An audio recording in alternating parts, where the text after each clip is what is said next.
మీరే చూస్తున్నారుగా, ఇదే మ్యాజిక్ మ్యాట్ చేసిన మ్యాజిక్. ఇప్పుడు నేను వీణ్ణి చదువుకో అంటలేదు. మ్యాజిక్ మ్యాట్ వల్ల వాడు ప్రతిరోజు కొత్త టాపిక్స్ నేర్చుకుంటున్నాడు. మ్యాజిక్ మ్యాట్ లో ఇంటరాక్షన్ ఎడ్యుకేషనల్ గేమ్స్ తో పాటు ప్లే బేస్డ్ లెర్నింగ్ అప్రోచ్ వల్ల పిల్లలు ఫిజికల్లీ యాక్టివ్ గా ఉంటారు. ప్లస్ వాళ్ళ మైండ్ బాడీ కోఆర్డినేషన్ కూడా ఇంప్రూవ్ అవుతుంది. Game time is learning time with magic mat.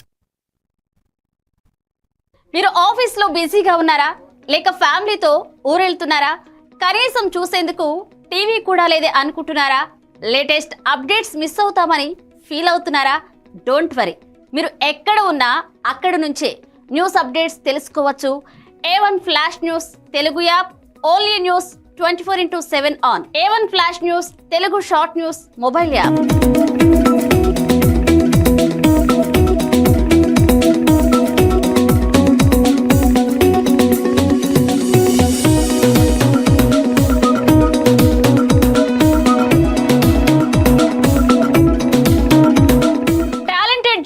సారథ్యంలో కమిట్మెంట్ ఉన్న మేనేజ్మెంట్ సహకారంతో ప్రపంచంలో ఎక్కడ ఏం జరిగినా అందరికంటే ముందుగా అప్డేట్స్ అందించే ఏకైక short news mobile app A1 flash news Telugu mobile app. మరెందుకు ఆలస్యం, వెంటనే మీ మొబైల్లోని ప్లే స్టోర్ నుంచి A1 flash news Telugu app ని డౌన్లోడ్ చేసుకోండి. అరచేతిలోని సమాచారాన్ని అందరితో షేర్ చేసుకోండి. వివేక్, ఆడుకున్నది చాలు, ఇంట్లోకి రా, చదువుకునే టైం అయింది కదా. రేఖ, ఎందుకు ఎప్పుడు వాణ్ణి తిడుతూనే ఉంటావు? వీడికి చదువు మీద ఇంట్రెస్టే లేదు. వీడిని ఎలా చదివించాలని బుర్ర బద్దలు కొట్టుకుంటున్నాను. ఇది యూనివర్సల్ పేరెంట్ ప్రాబ్లం. మా అబ్బాయి రోహిత్ తోనూ ఇలాంటి ప్రాబ్లమే ఉండేది, కానీ ఇప్పుడు చదువుకో అనగానే హ్యాపీ అయిపోతున్నాడు. ఇంకా వాడి లెర్నింగ్ టైం ప్లే టైం గా మారిపోయింది. అంతా మ్యాజిక్ మ్యాట్ వల్లే తెలుసా? మ్యాజిక్ మ్యాటా అంటే ఏంటి?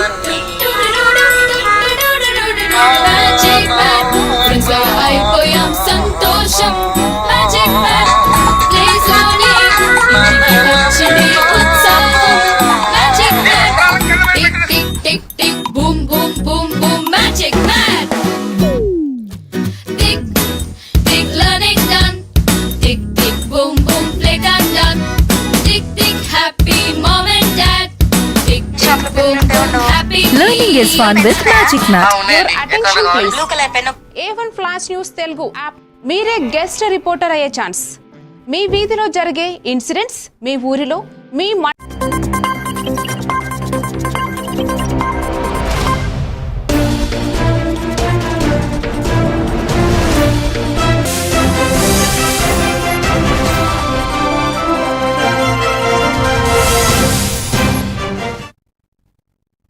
Welcome to A1 TV Telugu news. నేను భువన. డీటెయిల్స్ చూద్దాం.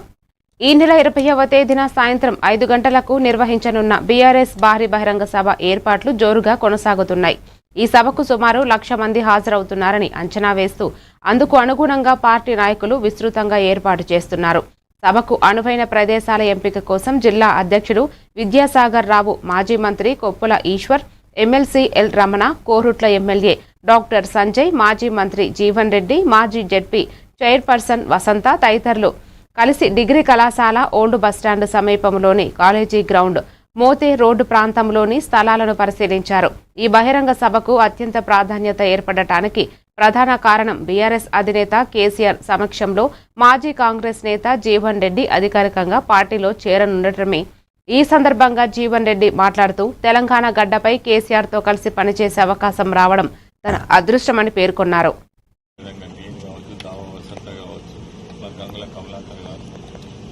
ఆ జిల్లాకు సంబంధించిన ప్రముఖులతో జీవన్ రెడ్డి గారితో పాటు ప్రత్యేకమైన సమావేశం నిర్వహించడం జరిగింది. వారి జైనింగ్ అనేటువంటి డేట్ ఒకటి, అదేవిధంగా పెద్ద మొత్తంలో సభ నిర్వహించి ఆ సభలో జీవన్ రెడ్డి గారి చేరికతో పాటు ఆ ప్రాంతంలో రైతులు, ప్రజలు ఎదుర్కొంటున్నటువంటి అనేక విషయాల చేయడం జరిగింది. త్వరలో ఆ మీటింగ్ సంబంధించిన ఏర్పాట్లన్నీ చేయడం. ప్లీనరీ లోపే ఉంటుంది. అంటే ప్లీనరీ సమావేశం వేరు, జాయినింగ్ సమావేశం వేరు, ప్లీనరీ వేరు. ప్లీనరీ ఏమో 27th ఉంది. నాకు తెలిసి 20 లోపలనే. మాజీ మంత్రి జీవన్ రెడ్డి పార్టీ మార్పుపై టీపీసీసీ చీఫ్ మహేష్ కుమార్ గౌడ్ కీలక వ్యాఖ్యలు చేశారు. బీఆర్ఎస్ పార్టీలోకి జీవన్ రెడ్డి వెళ్లడాన్ని జగిత్యాల ప్రజలు జీర్ణించుకోలేకపోతున్నారన్నారు. అవినీతి చేశారని కేసీఆర్ని విమర్శించిన జీవన్ రెడ్డి కేసీఆర్ చెంత చేరడంతో ప్రజలు నవ్వుకుంటున్నారని అన్నారు. స్థానికంగా జరిగిన చిన్న సమస్యతో జీవన్ రెడ్డి కాంగ్రెస్ ని వీడారని టీపీసీసీ చీఫ్ వెల్లడించారు. వారు సుదీర్ఘకాలం కాంగ్రెస్ పార్టీలో ఉన్నారు. పెద్ద ఆయనకి అన్ని రకాల గౌరవం ఇచ్చాం. స్థానికంగా జరిగిన చిన్న సమస్యతో వారు పంచుకొని పార్టీ వదిలినారు. అంత పెద్ద సుదీర్ఘమైన రాజకీయ చరిత్ర నాయకుడు ఏ నాయకుడినైతే అవినీతి ఆరోపణలపై విమర్శించినాడో, ఏ పార్టీనైతే ఇన్నేళ్లుగా కర్పూరపడుతూ వచ్చినాడో, ఏ నాయకుడు కాళేశ్వరం ప్రాజెక్టు కడితే కాంగ్రెస్ పార్టీలో ఉన్నారు. కానీ వారు పోయిన పార్టీ ఆయన తప్పు చేశారనే మాట మాత్రం చెప్పక తప్పదు. ఆయన లెక్కలతో సహా తీసి బీఆర్ఎస్ 10 ఏళ్ల హయాంలో ఈ రకంగా అవినీతి జరిగిందని నాకన్నా ఎక్కువగా పెద్దగా లెక్కలతో సహా చూపినటువంటి వ్యక్తి జీవన్ రెడ్డి గారు. అలాంటి పార్టీకి మళ్ళీ జీవన్ రెడ్డి గారు పోవడం అనేది జగిత్యాల ప్రజలు. పార్లమెంటులో నారీ శక్తివందనం బిల్లును ప్రధానమంత్రి మోదీ ఈ నెల 16వ తేదీన ప్రవేశపెట్టనున్నారని BJP Mahbubnagar MP DK Aruna వ్యాఖ్యానించారు. ఎన్నో ఏళ్లుగా ఈ బిల్లు కోసం మహిళలు ఎదురుచూస్తున్నారని పేర్కొన్నారు. ఈ బిల్లు అమలైతే మహిళలకు 33% రిజర్వేషన్ దక్కుతుందని చెప్పుకొచ్చారు. వచ్చే ఎన్నికల్లో 33% రిజర్వేషన్ల కోసం పార్లమెంటులో ప్రత్యేక సమావేశాలు పెట్టారని, ఈ నెల 16, 17, 18 తేదీల్లో సెషన్ జరుగుతుందని వెల్లడించారు. హైదరాబాద్లోని బీజేపీ ప్రధాన కార్యాలయంలో ఎంపీ డీకే అరుణ మీడియాతో మాట్లాడారు. నాంది పలకబోటువంటి బిల్లు ఇది. మహిళలు మన రాష్ట్రంలో చూసుకుంటే కనుక పార్లమెంటులో మేమిద్దరం ఉన్నాం. ఈ బిల్లు కనుక మనకి ఈరోజు ఇంప్లిమెంట్ చేసుకుంటే, ఉదాహరణ డీలిమిటేషన్ కూడా జరగబోతున్నటువంటి నేపథ్యంలో మన తెలంగాణ విషయానికే కనుక వస్తే, డీలిమిటేషన్ ద్వారా పార్లమెంటు స్థానాలు కూడా పెరగబోతాయి. కోట్లాది ఆడబిడ్డల యొక్క ఆశయం, ఆకాంక్ష, ఇది ఒక కొత్త యుగానికి నాంది పలకబోతుంది. రాజకీయ మహాత్మా జ్యోతిరావు పూలే జయంతి సందర్భంగా తెలంగాణ సీఎం రేవంత్ రెడ్డి నివాళులు అర్పించారు. ఢిల్లీలోని తన నివాసంలో ఆ మహనీయుడు చిత్రపటానికి పుష్పాంజలి ఘటించి సమాజానికి ఆయన చేసిన సేవలను స్మరించుకున్నారు. ఈ కార్యక్రమంలో ఎంపీ మల్లు రవి కూడా పాల్గొని పూలేకు నివాళులు అర్పించారు. వెనుకబడిన వర్గాల అభ్యున్నతికి విద్యకు పూలే అందించిన స్ఫూర్తిని ఈ సందర్భంగా నేతలు కొనియాడారు.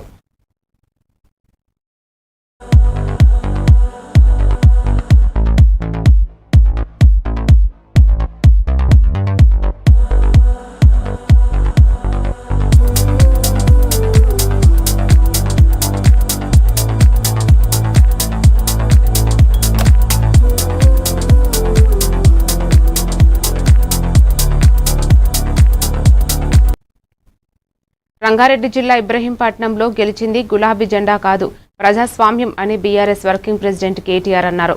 ఇబ్రహీంపట్నం సర్పంచ్లో కౌన్సిలర్లను సన్మానించే కార్యక్రమంలో ఆయన పాల్గొన్నారు. అనంతరం కేటీఆర్ మాట్లాడుతూ అక్రమ కేసులను ఎదుర్కొని పార్టీ వెంటనే నిలబడి మున్సిపల్ పీఠాన్ని దక్కించుకున్న ప్రతి ఒక్క నాయకుడికి, మున్సిపల్ కౌన్సిలర్కి పేరు పేరున ధన్యవాదాలు చెబుతున్నానని అన్నారు. 2.5 సంవత్సరాల పాటు మన పార్టీకి ఉన్న కష్టకాలం పోయిందని, త్వరలోనే రాష్ట్రానికి మంచి రోజులు రాబోతున్నాయన్నారు. ఈ కార్యక్రమంలో రంగారెడ్డి జిల్లా అధ్యక్షులు మంచిరెడ్డి కిషన్ రెడ్డి, మాజీ మంత్రి MLA Sabitha Indra Reddy, MLA Sudheer Reddy, Bhuvanagiri parliament incharge Kyama Mallesh తదితరులు సీనియర్ నాయకులు పాల్గొన్నారు. మరి ఆ గెలుపు తప్పకుండా ప్రజలు చూడాలని చెప్పి 51 రోజుల పాటు 52 రోజుల పాటు మా సోదరుడు మంచిరెడ్డి ప్రశాంత్ రెడ్డి గారు, బంటి గారు మరి యుద్ధం చేసి గెలిచొచ్చిండు. నేనైతే అనుకుంటా ఉన్నా బంటి చట్టసభల్లో కూడా అడుగుపెట్టే టైం వచ్చిందని నేనైతే అనుకుంటా ఉన్నా. ఎందుకంటే కొత్త తరం నాయకత్వం, మంచి నాయకత్వం, మొండితనమున్న నాయకత్వం, ప్రజలకు మంచి చేయాలనే సంకల్పం ఉన్న నాయకత్వం ఖచ్చితంగా అవసరం ఈ రోజుల్లో. ఇబ్రహీంపట్నంలో గెలిచింది గులాబీ జెండా కాదు, ఇబ్రహీంపట్నంలో గెలిచింది ప్రజాస్వామ్యం. దాన్ని నిలిపింది మా తమ్ముడు మంచిరెడ్డి ప్రశాంత్ రెడ్డి గారు, బంటి అనే మాట కూడా నేను విజ్ఞప్తి చేస్తాను. కేసులు పెడతారు, బెదిరిస్తారు, అధికార యంత్రాంగం మొత్తం వినియోగిస్తారు. సామ దాన భేద దండోపాయాలు ఎన్నుంటే దాన్ని పైసలు ఆశ చూపెడతారు. మీకు ఇది సంగారెడ్డి జిల్లా అమీన్పూర్ మండలం ఐలాపూర్లో హైడ్రా అధికారులు భారీ ఎత్తున కూల్చివేతలు చేపట్టారు. అయితే ఈ ప్రక్రియలో తెలంగాణ హైకోర్టు జోక్యం చేసుకోవడం, ప్రభుత్వం భూమిని కాపాడటంలో హైడ్రా వ్యూహంపై కీలక పరిణామాలు చోటు చేసుకున్నాయి. ఐలాపూర్లో హైడ్రా చేపట్టిన కూల్చివేతల విషయం హైకోర్టుకు చేరింది. దీంతో ఉద్రిక్త పరిస్థితుల నడుమ హైకోర్టు జోక్యంతో హైడ్రా అధికారులు కూల్చివేతలు నిలిపివేశారు. మరోవైపు తమ కష్టార్జితంతో కొనుక్కున్న ఇళ్లను కూల్చించవద్దంటూ స్థానికులు, కొనుగోలుదారులు పెద్ద ఎత్తున ఆందోళన వ్యక్తం చేశారు. అధికారులకు అడ్డుకునే ప్రయత్నం చేయడంతో పోలీసులు రంగప్రవేశం చేసి నిరసనకారులను అదుపులోకి తీసుకొచ్చారు.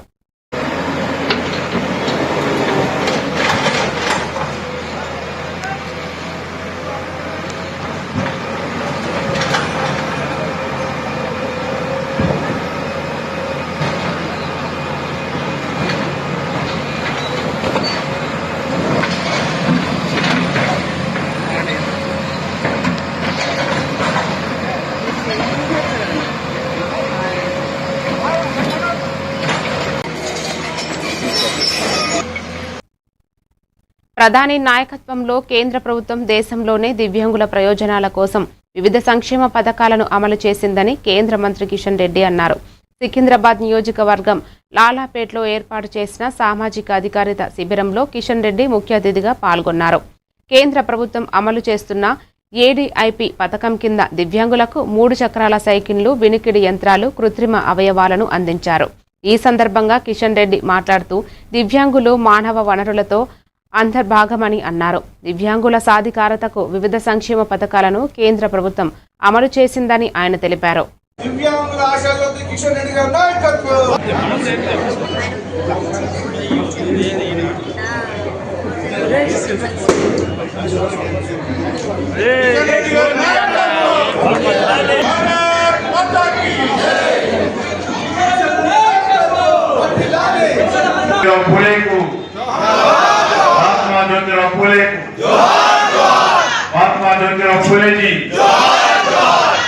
నమస్కారం.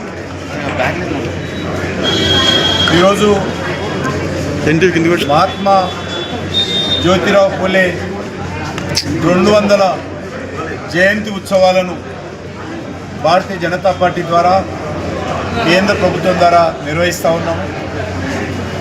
ఈ సందర్భంగా వాళ్ళకు కావలసినటువంటి బ్యాటరీతో నడిచేటువంటి tricycles, wheelchairs, hearing pads, stickers, cell phones, ఈ రకంగా వాళ్ళకి ఏ రకమైనటువంటి వస్తువులు కావాలన్నా అవన్నీ ఈరోజు పంపిణీ చేసేటువంటి కార్యక్రమం చేస్తూ ఉన్నాం. హైదరాబాద్ విజయవాడ హైవేపై ఘోర ప్రమాదం జరిగింది. కోదాడ బైపాస్ వద్ద ముందు వెళ్తున్న లారీని ఇంటర్సిటీ ప్రైవేటు ట్రావెల్స్ బస్సు ఢీకొట్టింది. బస్సులోని 36 మంది ప్రయాణికుల్లో 16 మందికి గాయాలు అవ్వడంతో కోదాడ ఆసుపత్రికి తరలించారు. కాగా బస్సు ముందు భాగం తుక్కు అయింది. బస్సు హైదరాబాద్ నుంచి ఏలూరు వెళుతుండగా ఈ ప్రమాదం జరిగింది. దీనికి డ్రైవర్ నిద్రమత్తే కారణమని ప్రయాణికులు చెబుతున్నారు.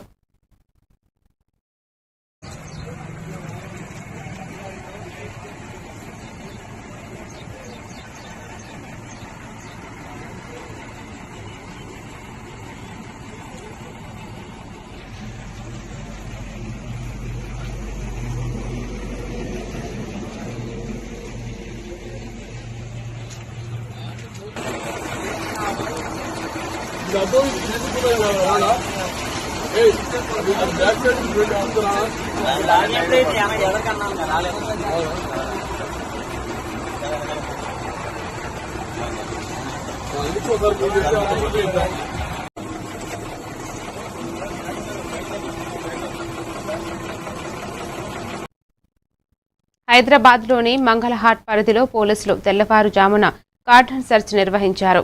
డీసీపీ చంద్రమోహన్ ఆధ్వర్యంలో 200 మంది పోలీసులు జుంగూరు బస్తీ, ధూల్పేట్ ప్రాంతంలో తనిఖీలు చేపట్టారు. ఈ సోదాల్లో అక్రమంగా నిల్వ ఉంచిన 111 గ్యాస్ సిలిండర్లు, 50 లీటర్ల మద్యం, పత్రాలు లేని 28 ద్విచక్ర వాహనాలను స్వాధీనం చేసుకున్నారు. చట్టవిరుద్ధ కార్యకలాపాలకు పాల్పడితే కఠిన చర్యలు తీసుకుంటామని పోలీసులు ఈ సందర్భంగా హెచ్చరించారు.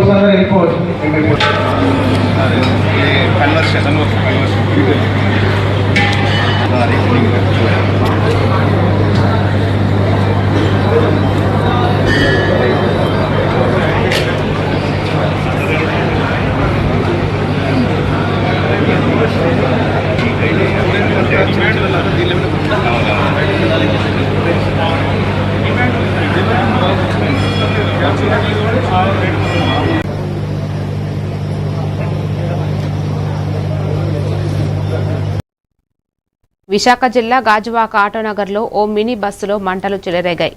వినీత టూర్స్ అండ్ ట్రావెల్స్ బస్సును షోరూంను తీసుకెళ్తుండగా ఈ ప్రమాదం చోటు చేసుకుంది. వెంటనే అప్రమత్తమైన బస్సు డ్రైవర్ దిగిపోయాడు.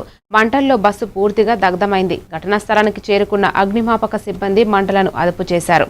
షార్ట్ సర్క్యూట్ వల్లే మంటలు వచ్చినట్లు తెలుస్తోంది.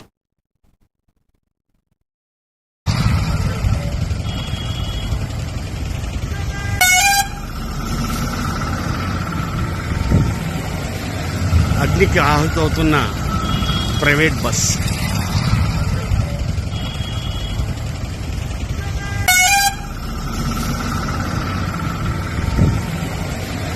అగ్నికి ఆహుతవుతున్న ప్రైవేట్ బస్.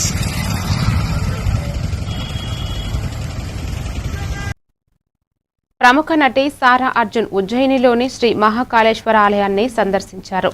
తెల్లవారుజామున స్వామివారికి జరిగిన అత్యంత పవిత్రమైన భస్మహారతి సేవలో ఆమె పాల్గొని ప్రత్యేక పూజలు నిర్వహించారు. సాంప్రదాయ దుస్తుల్లో ఆలయానికి చేరుకున్న ఆమెను చూసేందుకు భక్తులు ఆసక్తి చూపారు. అనంతరం ఆలయ పండితులు ఆమెకు ఆశీర్వచనాలు అందించి తీర్థ ప్రసాదాలను అందజేశారు.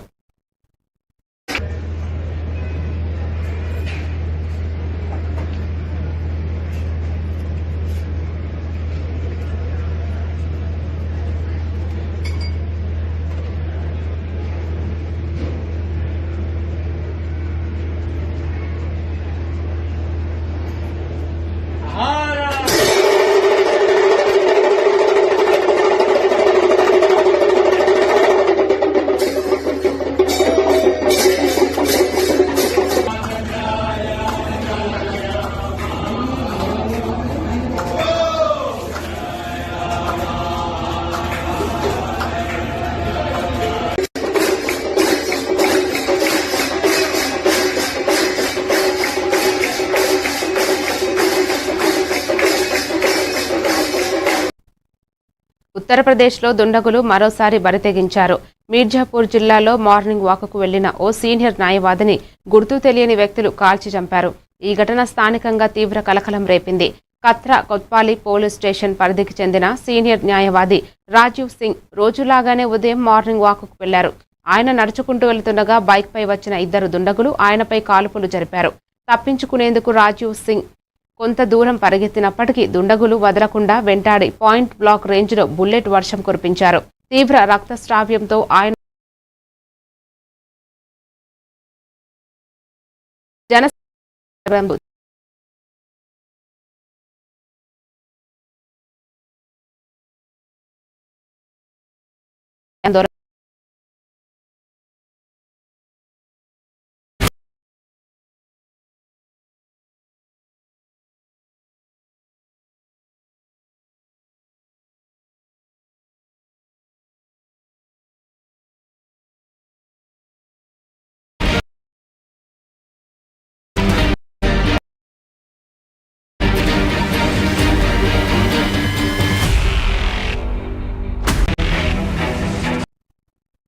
పశ్చిమ బెంగాల్లో తన ప్రచార సభలకు వస్తున్న జనాన్ని, వారి ఉత్సాహాన్ని తన సొంత రాష్ట్రమైన గుజరాత్లో కూడా ఎన్నడూ చూడలేదని ప్రధాని మోదీ అన్నారు.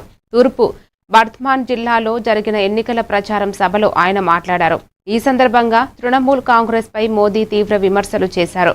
బెంగాల్లో బీజేపీ అధికారంలోకి వస్తే గత 15 ఏళ్ల టీఎంసీ పాలనలో జరిగిన అవినీతిపై శ్వేతపత్రం విడుదల చేస్తామని హామీ ఇచ్చారు. బీజేపీ వస్తే సంక్షేమం పథకాలు ఆగిపోతాయని టీఎంసీ భయాందోళనలు సృష్టిస్తోందని ఒక్క సంక్షేమం పథకాన్ని కూడా నిలిపివేయబోమని స్పష్టం చేశారు.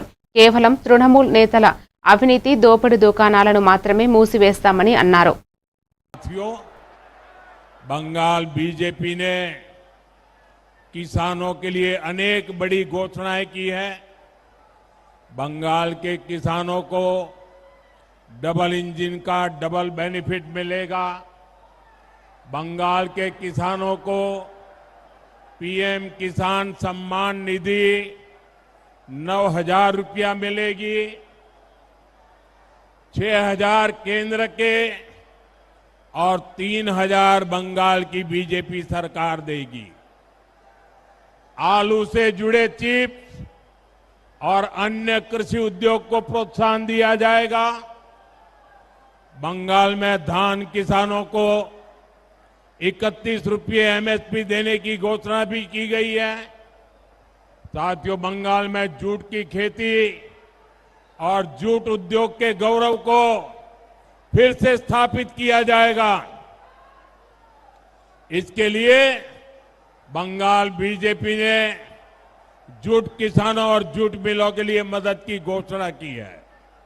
और आप याद रखिए, बीजेपी तो उसका तो इतिहास, उसका रिकॉर्ड कहता है, जो कहती है वो करके दिखाती है. साल 2014 से पहले जब केंद्र में टीएमसी के समर्थन वाली सरकार चलती थी. దేశ రాజకీయాల్లో ఉప్పు నిప్పులా ఉండే ప్రధానమంత్రి మోదీ లోక్సభలో ప్రతిపక్ష నేత రాహుల్ గాంధీ పార్లమెంటు ప్రాంగణంలో ఒకరినొకరు పలకరించుకోవడం రాజకీయ వర్గాల్లో ఆసక్తిని రేకెత్తించింది. మహాత్మా జ్యోతిబా పూలే 200వ జయంతిని పురస్కరించుకుని పార్లమెంటులోని ప్రేరణా స్టల్ వద్ద ఏర్పాటు చేసిన నివాళి కార్యక్రమంలో ఈ అరుదైన దృశ్యం ఆవిష్కృతమైంది.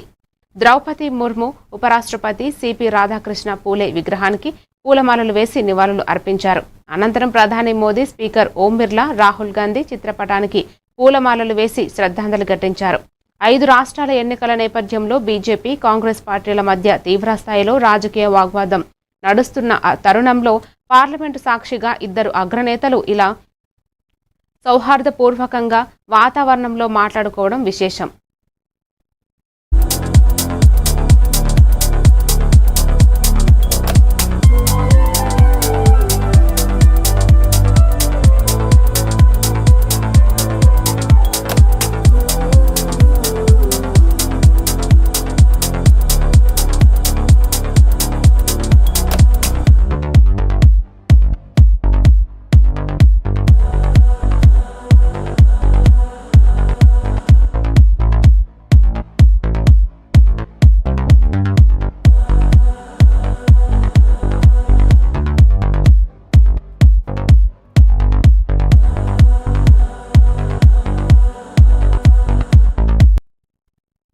పశ్చిమాసియాలో ఉద్రిక్తతలు తగ్గించే దిశగా కీలక పరిణామం చోటు చేసుకుంది. ఇరాన్ పెట్టిన షరతులకు అమెరికా సానుకూలంగా స్పందించడంతో చర్చలకు మార్గం సుగమమైంది. లెబనాన్ సరిహద్దుల్లో కాల్పుల విరమణకు అంగీకరించడంతో పాటు అమెరికా ఆంక్షల వల్ల ఫ్రీజ్ అయిన ఇరాన్ ఆస్తుల విడుదలకు గ్రీన్ సిగ్నల్ ఇచ్చింది. దీంతో ప్రాంతీయ ఉద్రిక్తతలు తగ్గే అవకాశం ఉందని విశ్లేషకులు భావిస్తున్నారు.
మరిన్ని డీటెయిల్స్ తో మళ్ళీ కలుస్తాం. Keep watching A1 TV Telugu news.